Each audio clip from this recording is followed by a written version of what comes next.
Well, Macarena, thank you for your question. Now, for this one, what they want you to do is they want to give you an exact answer, and then you want an approximate answer. And the answer is going to be the volume. The volume is going to come from the volume of the cylinder, the thing underneath right there, and then the volume of the sphere, except it's not a full sphere, it's going to be half of the sphere sitting up on top. So you have to have two formulas to work this out. You need the formula for the cylinder, which is just the area of the circle underneath, that's pi times the radius squared. And then that's times the height, that gives you the volume of the cylinder down here, right? And for that, you're going to add 4/3 pi r cubed, but half of that, right? 1/2 of 4/3 pi r cubed for the volume of the half sphere sitting up on top of the cylinder, right? Now, so what am I seeing here? 4/3 pi r cubed, where the radius is 2 meters, right? I see the diameter of the circle is 4 meters, so the radius is going to be half of that, 2 meters, right? And the radius is 2 meters, and the height looks to be 7 meters. And that's everything we need, so long as I'm doing it in terms of pi, right? Times squared times 7 meters. Times 7 meters. And so I got to figure out how much this is that I'm looking at here.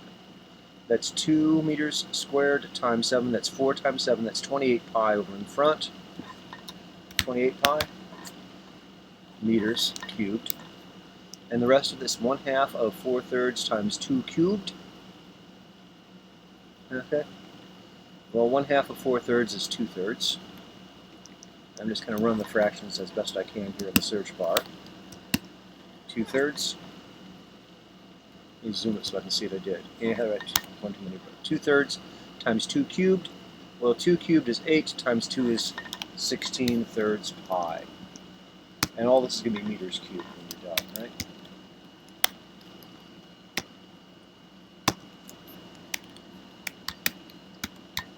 Okay, so you got to figure out what this is for an exact answer. 28 plus 16/3. Well, what's 28 plus 16/3? And wants it as an exact answer, so you have to leave the fraction over the pi too, right? What does it say? Let me do this just a second. Type an exact answer using pi as needed. Well, 28 plus 16/3, and I know that's kind of a little bare. You have to figure out what 28 times 3 is. That's 84 plus 16 thirds. That's going to be 100 thirds, right? 100 thirds times pi times pi meters cubed. So let's do that. Meters cubed, 100 over 3, pi. I need to get something that gets me a pi in here. I bet they got a pi over here in the box. There we go. So we'll go ahead and check that. Now, and after that, they're going to ask you to go ahead and vote.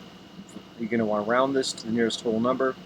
And so for that, you actually need to figure out what 100 thirds times pi is. Okay? And come that as the round to the nearest whole number.